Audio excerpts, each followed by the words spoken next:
So hello बच्चों, बहुत दिनों बाद आए हैं। अब इसमें हम लोग आज पढ़ेंगे अल्फा बीटा गामा रेडिएशन के बारे में, जो लास्ट टाइम मैंने बताया था किस तरीके से होते हैं।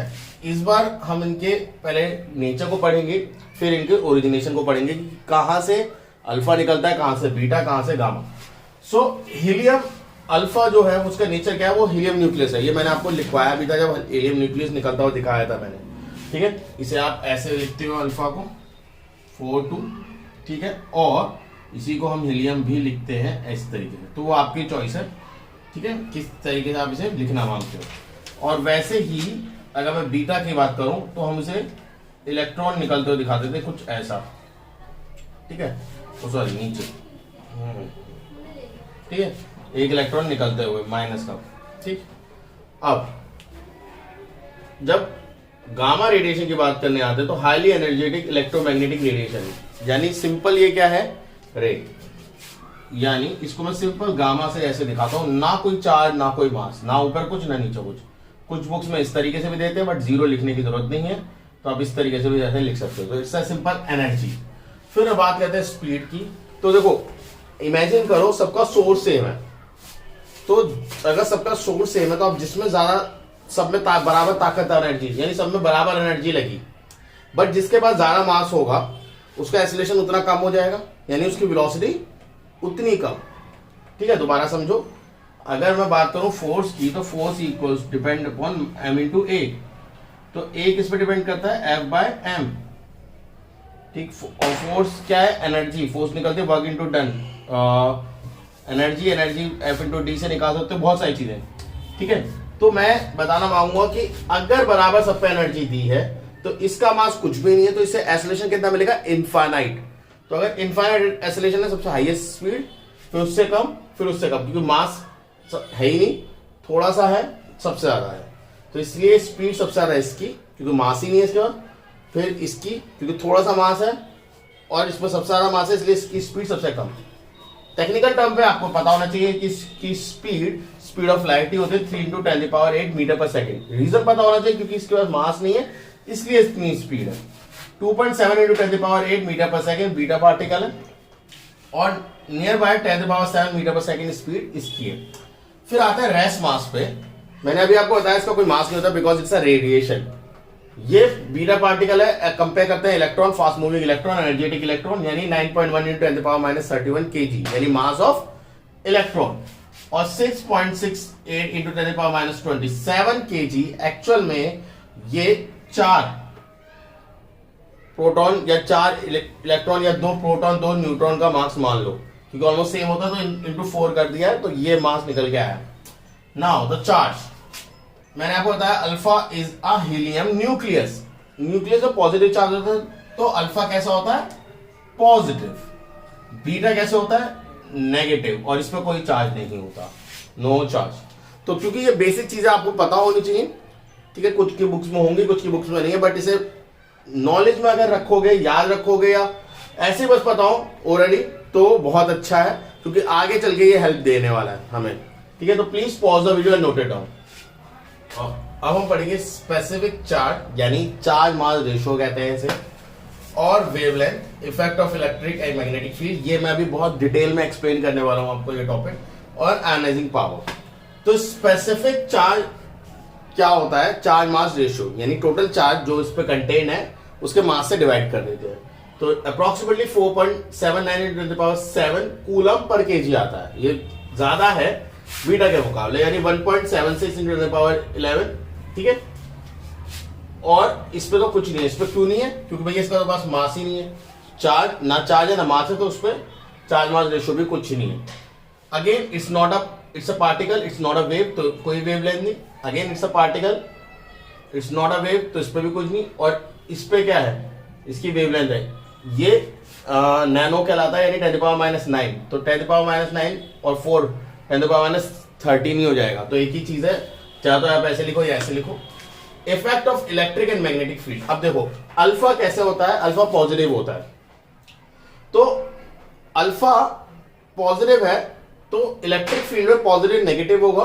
तो अगर ये पॉजिटिव है तो ये नेगेटिव की तरफ मुड़ जाएगा। पहली कॉन्सेप्ट, पहला तो ये है, ये खुद नेगेटिव होता है तो ऑटोमेटिकली पॉजिटिव की तरफ मुड़ जाएगा। ठीक है, और ये ना चार्ज है ना मास है, तो कुछ ये चार्ज है ही नहीं, तो कहीं भी अनअफेक्टेड जाएगा सीधा। अच्छा, अब आते हैं कौन ज्यादा मुड़ेगा कौन कम मुड़ेगा। ठीक है, मैग्नेटिक फील्ड पे भी अभी आऊंगा, अभी पहले हम बात करते हैं कौन ज्यादा मुड़ेगा और कौन कम मुड़ेगा। तो ज्यादा कौन मुड़ेगा, देखो भैया सीधी बात है, सब एक साथ निकल रही है, तो जिसके पास, जिसका ये मतलब जो आपका चार्ज मास रेशियो बोलो या इसकी मास जो है, तो बीटा पार्टिकल बिल्कुल कम मास है, ठीक है, तो ये ज्यादा डिफेक्ट कर जाएगा, क्योंकि इसे इजिली वो डिवाइड कर सकता है, ज्यादा मोमेंटम नहीं है, तो आराम से खींच सकता है। अगर एक इलेक्ट्रिक फील्ड लगाऊं तो ये ज्यादा कंपैरेटिवली खींच जाएगा इसके मुकाबले, क्योंकि इसमें कोई मास ही नहीं है। अगर मैं कहूं कि ऑलमोस्ट दोनों एक जैसी स्पीड से आ रहे हैं, क्योंकि अगर आपने पिछले वाले में स्पीड देखी तो ऑलमोस्ट बराबर ही स्पीड है, 2.7 टाइम्स ज्यादा है बस इससे, तो दुगनी कह सकते हो। तो बट इसका मास ही नहीं है, तो ये इजिली डिवाइड हो जाती है, यानी इजिली खिंच जाती है। बट इसका मास ज्यादा है, जिसकी वजह से ये डिवाइड कम होती है, और ये थोड़ा सा बाद में होगी, इसलिए लिखा लेस डिवाइडेड और यहां लिखा मोर डिवाइडेड। बट ये नेगेटिव है तो ऑब्वियसली पॉजिटिव जाएगी, और ये खुद पॉजिटिव है तो ये नेगेटिव पे जाएगी। अब आता है मैग्नेटिक फील्ड की बात लेके। मैग्नेटिक फील्ड क्या होती है, अगर मैं आपको बात कहूं कि मैग्नेटिक फील्ड में हम लोगों ने पीछे करंट वाले चैप्टर पढ़ा था कि अगर एक इलेक्ट्रॉन मूव करता है तो इलेक्ट्रॉन क्या है, खुद इलेक्ट्रॉन जब मूव करता है तो अपने चारों तरफ मैग्नेटिक फील्ड बनाता है, और वो मैग्नेटिक फील्ड जो ऑलरेडी प्रेजेंट मैग्नेटिक फील्ड है उसे क्या करती है, डेविएट करती है, क्योंकि वो एक दूसरे को कभी कट नहीं कर सकते, तो वो उसे कहेगी तुम दूर चले जाओ मेरे पास से, तो वो उस पर क्या लगाती है, फोर्स लगाती है। इसलिए जब मैग्नेटिक फील्ड में आप एक चार्ज को मूव कराते हो, पॉजिटिव चार्ज या नेगेटिव चार्ज, इनको जब आप मूव करवाते हो तो वो फील्ड इन पे फोर्स लगाती है, और जिसकी वजह से वो क्या होते हैं, डेविएट होते हैं। वो फोर्स निकलती है by the help of Fleming left hand rule. जब मैं इनको अभी डिटेल में लूंगा तब मैं उसमें उसे कराऊंगा। अभी फिलहाल आपको समझना है लेस डिवाइडेड क्यों, क्योंकि मास ज्यादा है, बहुत देर में इफेक्ट पड़ता है, मोमेंटम इस पर ज्यादा है, 4 टाइम्स मास होता है इसके कंपेरेटिवली, बल्कि 4 टाइम्स ज्यादा ही मास होता है इसमें, तो ये बहुत कम डिवाइड करेगी और ये जल्दी डिवाइड कर जाएगी, इसलिए खिंच जाती है पहले, ये थोड़ा बाद में खिंचती है। लास्ट एनर्जी पावर, अब खुद बताओ इसका मास अगर सबसे ज्यादा है तो अगर ये किसी को जाकर हिट करेगा तो ये उसमें से डेफिनेटली इलेक्ट्रॉन को निकालेगा, कंफर्म निकालेगा। मास कम है तो कम चांसेस है निकालने के, इसमें मास ही नहीं है तो ये करेगा ही नहीं, समझ में आ रहा है। जिसका सबसे ज्यादा मास होगा वो ज्यादा आयनाइज करेगा, फिर कम मास वाला, फिर उससे कम वाला। तो हम समझ सकते हैं, इसलिए लिखा है 10,000 times of gamma, 100 times of gamma, और ये तो बिल्कुल मिनिमम है, बहुत एक आधा रेयर एनर्जी दे दी, इतनी एनर्जी दे दी कि वो घूमते घूमते बाहर निकल आया इलेक्ट्रॉन शेल से, तो वो उस कॉन्सेप्ट पे लेके जा रहा है आपको। बट अभी आपको पढ़ना है कि आयनाइजिंग पावर इसकी सबसे ज्यादा है, किसकी, अल्फा की, क्यों, मास ज्यादा है, बीटा की कम क्यों, क्योंकि कम मास है, तो ये जाकर हिट करेगा। खुद एक बात है, अगर एक पत्थर मारो, छोटा पत्थर मारोगे तो शायद इफेक्ट नहीं पड़ेगा, बट एक बड़ा पत्थर मारोगे तो इफेक्ट पड़ेगा सामने वाले बंदे को, तो वही कॉन्सेप्ट पे है। और बिल्कुल फूक मारोगे, चाहे उतनी ताकत से मारो तो उसे इफेक्ट भी नहीं होने वाला, बट उतनी ताकत से अगर आप पत्थर मार रहे हो तो इफेक्ट होगा, छोटा है तो कम, ज्यादा तो ज्यादा, तो वही कॉन्सेप्ट पे बेसिस पे है। ठीक है, होपफुली समझ में आया होगा, तो please pause the video and note it down. Last है penetrating power, stopping substance and biological damage. Penetrating power, ये हम एयर की बात करें कि एयर में कितनी दूर तक ट्रेवल कर सकता है, तो बहुत छोटा है कि मास ज्यादा से ज्यादा दूर तक ट्रेवल नहीं कर पाता, 3 to 8 सेंटीमीटर्स इन एयर। थोड़ा कम मास हो गया तो ज्यादा दूर तक ट्रेवल कर पा रहा है, up to a few metres in air. Mass ही नहीं है, सिंपल लाइट है, तो काफी दूर तक ट्रेवल करता है, few 100 metres in air, because the radiation किसी वजह से निकल रहा है तो सोर्स में से काफी दूर तक ट्रेवल नहीं करेगा, इनफाइनाइट नहीं करेगा, but few metres. Stopping substance, thin paper से रुक सकता है ये रेडिएशन, ह्यूमन स्किन भी से रोक सकती है। But beta about 1 metre thick layer of lead रोकती है इसे, अबाउट 5 मिलीमीटर एल्यूमिनियम, छोटा होता है बट काफी है, यानी ह्यूमन स्किन को तो ये पेनिट्रेट करता है। Gamma radiation 30 centimetre thick lead, आपका स्केल होता है बड़ा वाला, उतना चौड़ा थिक लेड और फ्यू मीटर कंक्रीट। इसलिए जब आपको बताते हैं, डायग्राम बनाते हैं न्यूक्लियर पावर प्लांट का, तो बोलते हैं भाई पहले तो लेड कंटेनर में ये सब कुछ होता है, लेड का कंटेनर होता है, काफी मोटी दीवार होती है, ऑलमोस्ट इससे मोटी होती है, और ये सब चीजें एक कंक्रीट के बिल्डिंग में होती है, ईंटों का नहीं, कंक्रीट का बिल्डिंग होता है, जहाँ पे सब हम लोग करते हैं, न्यूक्लियर पावर प्लांट हुए होता है। तो इस रीजन से, क्योंकि वही इसको, इस रेडिएशन को बाहर लोगों नॉर्मल इंसानों तक आने से रोकते हैं। बायोलॉजिकल डैमेज, क्योंकि ये पेनिट्रेट ही नहीं कर रहा तो हमारी ह्यूमन बॉडी को ये बायोलॉजिकल तौर पे कोई डैमेज नहीं दे पाता। लेस डैमेज, ये तो कर रहा है इतना डैमेज पेनिट्रेट, तो इसलिए ज्यादा डैमेज देगा।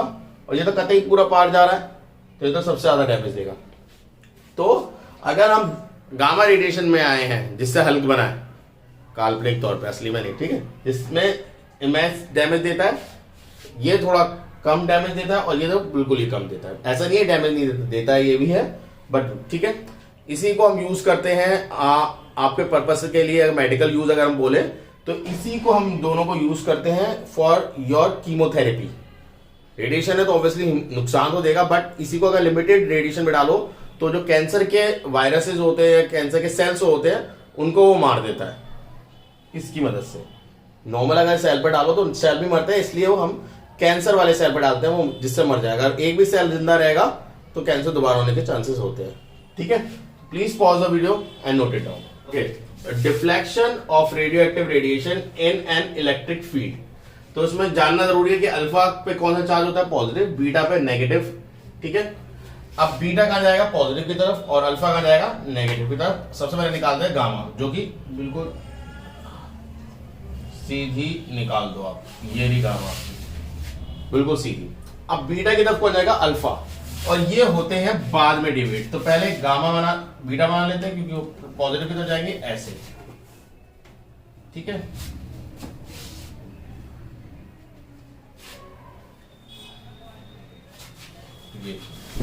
ये बीटा हो गए पॉजिटिव की तरफ, और ऐसे ही यहां से आप निकालेंगे गामा, जो कि बाद में डिवेट होंगे। थोड़ा सा ध्यान रखना कि वो बाद में डिवेट हो, इनसे तो बाद में ही हो, बीटा से। तो पहले बीटा डिवेट होगा, फिर gamma, alpha and then gamma. Alpha पे वेट ज्यादा होता है इसलिए बाद में डिवेट हो रहा है, बीटा पे वेट बिल्कुल नहीं होता इसलिए वो खींच जाता है, पहले मोमेंटम इतना बन नहीं पाता, उससे पहले वो खींच लेता है। वही चीज हम यहां भी देखेंगे अगर चार्जेस उल्टे कर दिए, क्योंकि देखो बोर्ड में तो उल्टे चार्जेस करके, सीधे चार्जेस करके, कहीं भी चार्ज करके आ सकता है क्वेश्चन। तो आपको ये नहीं रट के रखना है भाई ये लेफ्ट में जाएगा, ये पहले जाएगा, ये ऊंचा होगा, ये नीचा होगा, ऐसा वाला कॉन्सेप्ट याद नहीं करना, ठीक है। वो कॉन्सेप्ट फिर रटने वाला हो जाता है, फिर वहां फंस जाता है बच्चा, ठीक है। गामा सीधा निकल गया, पॉजिटिव कौन जाएगा, बीटा, और वो पहले डिवेट होता है, तो आप इसे बना लो, ये बीटा निकला, दीज आर बीटा, और गामा थोड़े इनसे ऊपर अल्फा, सॉरी, तो these are your alpha. So hopefully समझ में आ गया होगा कि गामा सीधी निकलेगी, बीटा पॉजिटिव की तरफ जाएगी, अल्फा नेगेटिव की तरफ जाएगी। अल्फा भारी है, थोड़ी बाद में होगी, बीटा हल्की है, पहले हो जाएगी, सिंपल एज दैट। तो इलेक्ट्रिक फील्ड में भी समझ में आया होगा बहुत आराम से। अब पढ़ते हैं मैग्नेटिक फील्ड, और उससे पहले छोटी सी चीज भी पढ़ेंगे, pहले मैग्नेटिक फील्ड पढ़ते हैं। तो please pause the video and note it down. Deflection of radioactive radiation in a magnetic field. इससे पहले, सीखने से पहले हमें जानना होगा फ्लेमिंग लेफ्ट हैंड रूल क्या कहता है।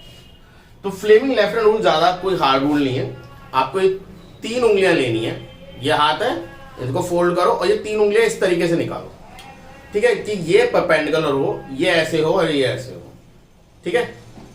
ये जब मैं वीडियो में करा रहा हूं तो सब करके देखना, क्योंकि तभी अच्छा बेहतर समझ आएगा। ये थंब ऊपर, ये ऐसे ही है, तो जब आप इसे देखोगे, अब मैं आपको वीडियो में दिखा देता हूं, ये ऐसे है, इधर से देखने में ऐसा हो रहा होगा, ये उंगली ऐसे, ये दोनों 90 डिग्री बन रहे हैं, थंब के साथ ये 90 डिग्री, तो ये 3 इस तरीके से आपको बनाना है, ठीक है। जैसे वो करते हैं ना यो मैन, बस यो की जगह ये वाली उंगली की जगह ये वाला निकाल देना है, ठीक है, ऐसे।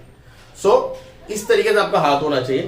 तो इसमें आप लिख लो FBI, क्या होता है, F थंब होता है, F फोर्स, ये होता है मैग्नेटिक फील्ड यानी B, और ये होता है I करंट, ठीक है। तो अगर मैं थंब की बात करूं तो थंब है आपका फोर्स, ठीक है। फर्स्ट फिंगर जो है आपका वो है B यानी मैग्नेटिक फील्ड, फोर्स मैग्नेटिक, ठीक है, और सेकंड फिंगर यानी मिड फिंगर की जो हम बात करते हैं वो है करंट। ठीक है, तो ये चीज आपको पता होनी चाहिए। अब ये क्यों पढ़ रहे हैं, इससे हम पता लगाते हैं कि फोर्स कहां होगा, फोर्स कैसे लगेगा उस पर। तो देखो थंब जो होता है वो आपको बताता है कि फोर्स, फर्स्ट फिंगर बताती है मैग्नेटिक फील्ड, बी करंट। तो मैंने जिस तरीके से बना लिया है, तीनों दिख रहे होंगे, एफ, बी और आई। तो मैंने लिख लिया है तीनों, आपको दिख रहा होगा। तो यही चीज आप भी अपने हाथों में लिख लेना। ठीक है, अब कैसे पता करते हैं, अब मैं एक एग्जांपल देता हूं आपको। देखो फिलहाल के लिए मान लो क्रॉस है, क्रॉस बोले तो क्रॉस, अगर आपने एरो एक चलाया है तो एरो जब पीछे से जाता है तो उसे दिखाते हैं क्रॉस, और जब डॉट होता है इसका मतलब एरो आपकी तरफ आ रहा है। क्रॉस अगर आपको दिख रहा है इसका मतलब आपकी तरफ से जा चुका है, आप उसका क्या हिस्सा देख रहे हो, पीछे वाला हिस्सा देख रहे हो। तो यानी अगर मैं ऐसे खड़ा हूं तो मैग्नेटिक फील्ड मेरे पास से अंदर ऐसे जा रही है, यानी मुझे जाती हुई दिख रही है मेरे पास। समझ में आ रही है बात। और अगर मैग्नेटिक फील्ड डॉट है यानी ये pointed, this thing pointed towards me, ये ऐसे बाहर की तरफ आ रहा है। समझ में आ रहा है। क्रॉस अंदर जा रहा है यानी आप उसको पीछे का हिस्सा देख रहे हो, टेल देख रहे हो, and this is dot means head, यानी आपकी तरफ आ रहा है। क्योंकि मैग्नेटिक फील्ड ऐसे ही दिखाई जाती है क्रॉस और डॉट में। तो आपको बुक में होंगी बट पता नहीं होता कि क्रॉस का मतलब क्या होता है, डॉट का मतलब क्या होता है। वो एरो हेड से हम लोग, एरो का हेड और टेल से हम लोग उसका आइडिया लगाते हैं। तो क्रॉस का मतलब मैग्नेटिक फील्ड कहां जा रही है, अंदर की तरफ जा रही है। तो देखो एफ बी आई, बी मतलब मैग्नेटिक फील्ड। तो इस उंगली को आपको जिधर क्रॉस है उधर की तरफ टेंड कर देना है। तो ये मेरी मैग्नेटिक फील्ड हो गई, ये उंगली मैग्नेटिक फील्ड मेरी बोर्ड की तरफ, क्योंकि क्रॉस का मतलब मैग्नेटिक फील्ड अंदर जा रही है, तो ये मेरी उंगली अंदर जाएगी ऐसे।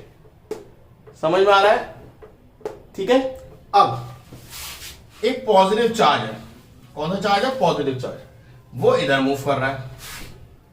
ध्यान से समझना, पॉजिटिव चार्ज इधर मूव कर रहा है। करंट क्या होता है, करंट होता है rate of charge, rate of flow of charge, कौन सा, पॉजिटिव। ठीक है, नेगेटिव इलेक्ट्रॉन के फ्लो के अपोजिट होता है, तो वो किसका फ्लो होता है, पॉजिटिव का फ्लो। तो करंट क्या है, प्लस के चार्ज का फ्लो। तो देखो एफ बी आई, बी मेरा ऐसा ही जा चुका है, और आई, आई क्या है, जो पॉजिटिव का फ्लो होगा वही करंट का फ्लो होगा। करंट का फ्लो क्या होगा, पॉजिटिव चार्ज का फ्लो जो है वही करंट फ्लो भी होगा, ये चीज पता होनी चाहिए। अब मैग्नेटिक फील्ड ये रही जो कि अंदर की तरफ जा रही है, और करंट यह दिख रहा होगा वो इधर जा रहा है। ठीक है, तो तुम बड़े अचंभे से एक चीज देख ऑब्जर्व करोगे कि फोर्स, यानी ये जो फोर्स है ये ऊपर लग रहा है, मतलब अच्छा भला इलेक्ट्रॉन, एक सोचो इमेजिन करो मैग्नेटिक फील्ड अंदर जा रही है, पॉजिटिव चार्ज ऐसे फ्लो कर रहा है, तो मैं ऐसे मूव करते करते जैसे वो मैग्नेटिक फील्ड में घुसेगा वो ऑटोमेटिकली ऊपर की तरफ ट्रेंड्स होने लग जाएगा, यानी वो बिना किसी ने टच करे वो ऊपर हो जाएगा। वो देखा है ना सुपर 30, लास्ट में टायर ऐसे घूम रहा होता है, वो मुड़ जाता है, वही वाली थ्योरी है यहाँ कि प्लस का चार्ज ऐसे मूव कर रहा है, वो ऐसे अपने आप बिना किसी ने छुए वो ऊपर की तरफ मूव कर जाएगा with the help of magnetic field. यानी मैग्नेटिक फील्ड ने इस प्लस के चार्ज को मूव कर दिया। तो ये कहां होगा मूव, यानी इसकी जो ट्रेजेक्टरी है जो सीधी होनी चाहिए थी वो ऐसे होने लग जाती है ऊपर की तरफ। ठीक है, अब अगर तुम इसके रीजन में घुसना चाहते हो तो ये होता क्यों है, क्योंकि भैया देखो हम लोगों ने पढ़ा है, एक्चुअली सिलेबस से हट चुका बट पता होना चाहिए, जब चार्ज फ्लो करता है तो अपने चारों तरफ मैग्नेटिक फील्ड को पैदा करता है, यानी ये मैग्नेटिक फील्ड पैदा करेगा, यहां खुद अपने आप मैग्नेटिक फील्ड है। और एक चीज हमेशा याद रखना, magnetic field never intersect each other, तो वो कभी एक दूसरे को कट नहीं करेंगी। अगर वो कट नहीं करेंगी तो क्या कहेगा, क्योंकि ये डोमिनेटिंग है और ये फ्री मैग्नेटिक फील्ड है या फॉर्म मैग्नेटिक फील्ड है, ये इसको डोमिनेट करेगा, कहेगा तू भग जाए यहां से। यानी अगर कोई राज करने वाला बंदा है, जो बड़ा बंदा है, वो छोटे को कहेगा भग यहां से, तो ये भी इस पर फोर्स लगा रहा होगा, बट ये फ्री है इसलिए मूव कर गया ऊपर की तरफ और कोशिश करेगा कि मैग्नेटिक फील्ड से बाहर फेंके इसे। ठीक है, तो ये चीज एक फ्लेमिंग लेफ्ट हैंड रूल है, उसका तरीका जिससे आप सीख सको। अब आते हैं, इसे प्लीज एक बार नोट कर लो। ठीक है, पॉज करो वीडियो, नोट करो। ओके, अब आते हैं हम लोग कि अगर ये मैग्नेटिक फील्ड में आपके रेडियो एक्टिव एलिमेंट को रख दें तो क्या होगा, क्योंकि रेडियो एक्टिव में से अल्फा बीटा निकलता है तो अल्फा में भी चार्ज होता है, बीटा में भी चार्ज होता है। तो सबसे पहले जो आपकी बुक्स में बना हुआ है क्रॉस, वो मैं बना देता हूं। यानी मैग्नेटिक फील्ड कहां जा रही है, डाउनवर्ड। क्रॉस का मतलब क्या होता है, मैग्नेटिक फील्ड किधर जा रही है, डाउनवर्ड जा रही है। ये चीज आपको पता होनी चाहिए कि क्रॉस का मतलब मैग्नेटिक फील्ड डाउनवर्ड है। और अगर डॉट बना हुआ है तो मैग्नेटिक फील्ड किधर है, अपवर्ड। अगर डॉट बना हुआ है इसका मतलब मैग्नेटिक फील्ड बाहर की तरफ आ रही है। ठीक है, अच्छा चाहो तो निकाल सकते हो, वरना मेरा मानना तो यह है जिधर अल्फा का आपने डायग्राम निकाल लोगे, जो डायरेक्शन अल्फा की होगी उसके अपोजिट डायरेक्शन बीटा की होगी। ये चीज इजी है। ठीक है, बाकी हम लोग करके देखेंगे। अब इधर से सबसे पहले तो गामा का निकाल दो सीधा। लहर मार रहा है मेरा गामा, बट तुम स्केल से करना ये चीज। ये this is your gamma. Why, because it does not have any charge. तो if it does not have any charge तो अनअफेक्टेड ये सीधी निकल जाएगी। ठीक है, अब आते हैं क्रॉस। अल्फा बाद में डिविट होगा या पहले डिविट हो जाएगा, अल्फा बाद में होगा। मास ज्यादा है तो बाद में डिविट करेगा कंपैरेटिवली बीटा के। बट हमें देखना है कि अल्फा कैसे करेगा। देखो भैया, सब जब यहां निकल रहे होंगे तो सबका डायरेक्शन कहां है, ऊपर की तरफ, टॉप, सीधा जा रहा है। क्लियर है। अब इधर देखो ध्यान से, F B I, F B I, B कहां है, नीचे। ठीक है, ठीक। पॉजिटिव अल्फा कहां से निकल रहा है, ऊपर। यानी अल्फा क्या है, पॉजिटिव चार्ज का फ्लो। और अभी मैंने लिखवाया पॉजिटिव चार्ज का फ्लो ही करंट का फ्लो होता है। तो देखो बीटा तो यही है, करंट का फ्लो इधर था, तो नहीं, करंट के फ्लो को इधर करो ना, हो गया करंट का फ्लो उधर। तो देखो मैग्नेटिक फील्ड इधर, अल्फा ऐसे निकल रहा है तो करंट भी कहां होगा, ऊपर। तो थंब कहां हो गया मेरा, लेफ्ट की तरफ। यानी अल्फा पार्टिकल कहां टेंड कर जाएगा, निकलते ही साथ वो ऐसे मुड़ने लग जाएगा। और मैंने अभी आपको बताया अल्फा भारी होता है, इसलिए वो थोड़ा सा लेट मुड़ेगा। समझ में आया। नेचुरल मतलब है बीटा पहले मुड़ जाएगा इधर, उसका अपोजिट डायरेक्शन। ये बीटा है। अब मुझे निकालना है, मेरे को अच्छा नहीं लगा भैया, ऐसे कैसे हो गया। ये भी गामा निकाल दो यार, दो सबका दो बनाया, इसके दो नहीं बनाया, इसे बुरा लग रहा होगा। ठीक है, अब नहीं, मुझे तो समझना है बीटा कैसे निकला। अच्छा, बीटा कैसा है, बीटा है इलेक्ट्रॉन। इलेक्ट्रॉन के फ्लो के अपोजिट लेना होता है करंट का फ्लो। इलेक्ट्रॉन के फ्लो के अपोजिट लेना होता है करंट का फ्लो। तो देखो ध्यान से, अल्फा, ओ सॉरी, एफ बी, बी तो यही है। करंट का फ्लो क्या होगा, बीटा ऐसे आ रहा है, यानी नेगेटिव चार्ज ऐसे आ रहा है। अभी हम अल्फा का करंट की बात नहीं कर रहे, हम बीटा से होने वाले करंट की बात कर रहे हैं। ठीक है, अभी सोचो अल्फा भग गया, बी ऐसे ही है, बीटा ऐसे आ रहा है, यानी नेगेटिव चार्ज ऊपर जा रहा है, तो करंट कहां जा रहा होगा, नीचे। अगर बीटा ऊपर आ रहा है यानी नेगेटिव चार्ज ऊपर आ रहा है, तो उससे पैदा होने वाला करंट कहां जा रहा होगा, नीचे। तो थंब मेरा कहां डायरेक्शन दे रहा है, उधर, तो उस पर लगेगा फोर्स इधर। ठीक है, 2-3 बार इस वीडियो को देखो, प्रैक्टिस करो, you will get an idea and definitely this will help you in your 11th और 12th क्लास। बट ये सिलेबस से हट गया, Fleming left hand rule, magnetic field बनना हुआ, वहां भी तुम्हें हेल्प करता हूं। Okay, doesn't matter. इधर आते हैं, मैग्नेटिक फील्ड ऊपर की तरफ, बाहर की तरफ आ रही है आपके पास। सो सबसे पहले क्या बनाएंगे, थोड़ा गलत है, ज्यादा नहीं बोल,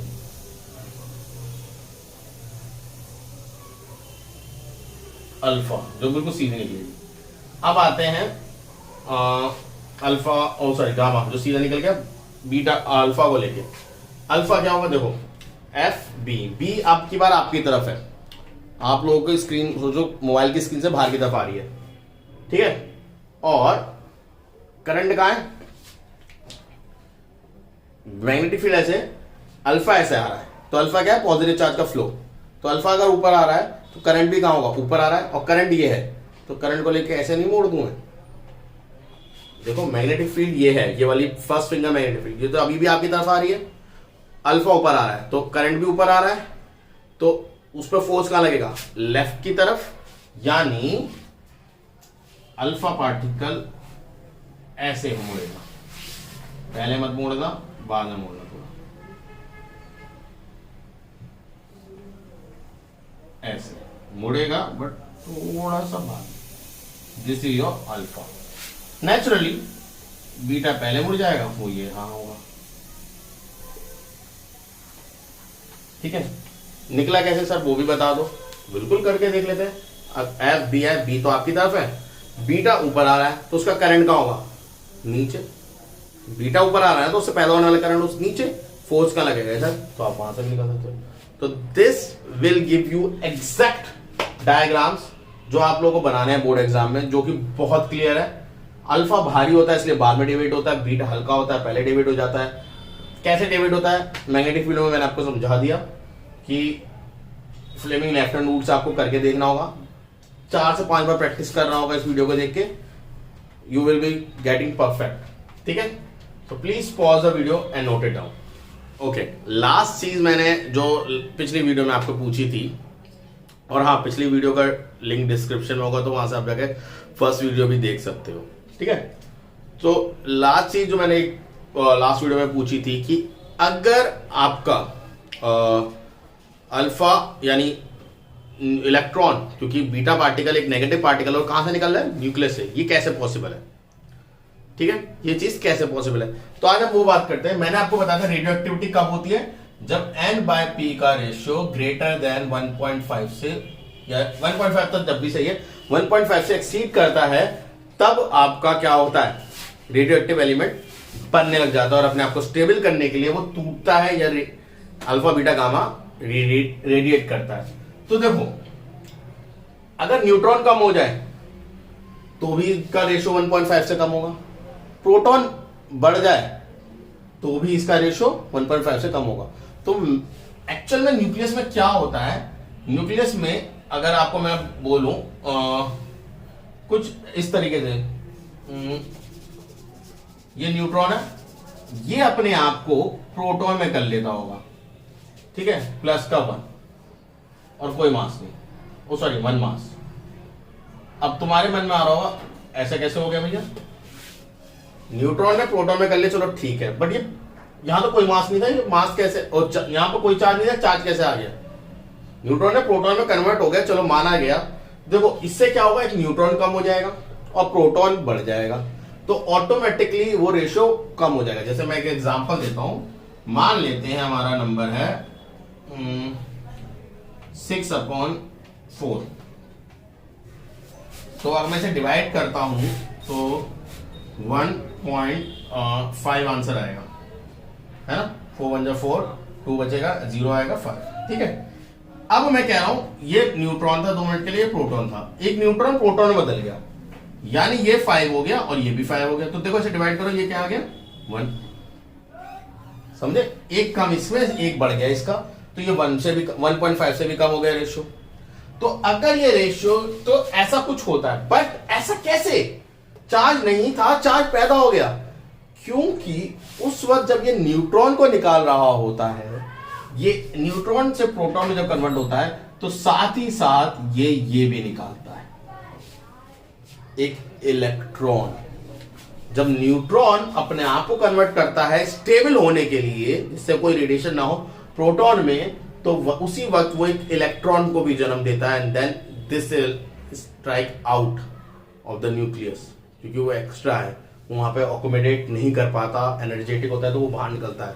तो न्यूक्लियस में से एक इलेक्ट्रॉन निकलना, this thing possible by this reaction, neutron proton में कन्वर्ट हो गया, ये इलेक्ट्रॉन न्यूक्लियस से बाहर निकलता है। बट जैसे नियति कहती है, नेचर कहता है कि कोई भी चीज अपने आप नहीं होती, तो ये चीज होना अपने आप को एक अनस्टेबिलिटी की तरफ टेंड कर देगा, वरना तो फिर हम कभी पता ही नहीं लगा पाएंगे किसमें कितने न्यूट्रॉन है कितने प्रोटॉन है। तो ये उल्टा भी होता है, यानी प्रोटॉन जो है वो अपने आप को न्यूट्रॉन में बदल देता है। देखो न्यूट्रॉन ने प्रोटॉन बदला इसलिए कि वो चाहता था n 1/5 से रेशियो कम हो, बट प्रोटॉन अपने आप को न्यूट्रॉन में बताता है, क्योंकि उसे नेचर के साथ भी स्टेबिलिटी को मेंटेन करना है। अगर वो ऐसा कर लेगा तो भाई न्यूट्रॉन प्रोटॉन तो कभी फिक्स होंगे ही नहीं, हमें पता ही नहीं। तो ये चीज होती है। और इस वक्त क्योंकि देखो अगर हम ऊपर वाली रिएक्शन करते हो, देखो 1, तो ऊपर वाले को सबको जोड़ो, लेफ्ट साइड में 1 है, 1 + 0 ये भी 1 है, ये 0, ये -1 ये +1 दोबारा जोड़ दोगे तो 0, तो ये स्टेबल है, यहां ये बैलेंस्ड है। ये 1, तो यहां पे जो भी होगा वो 0 होगा ऊपर, क्योंकि यहां 1 हो चुका है, यहां भी 1 मास हो चुका है। तो एक ऐसी चीज निकली जिसपे कोई मास नहीं है। अब ये प्लस है तो यहां पे 0 है, तो यहां भी ऑटोमेटिकली एक प्लस होगा, प्लस का ही होगा, क्योंकि ये प्लस है तो प्लस ही चाहिए मुझे। यहाँ पे यहाँ प्लस माइनस करके 0 बनाना था, इसलिए प्लस माइनस थे। यहाँ 0 है, ये +1 होना चाहिए।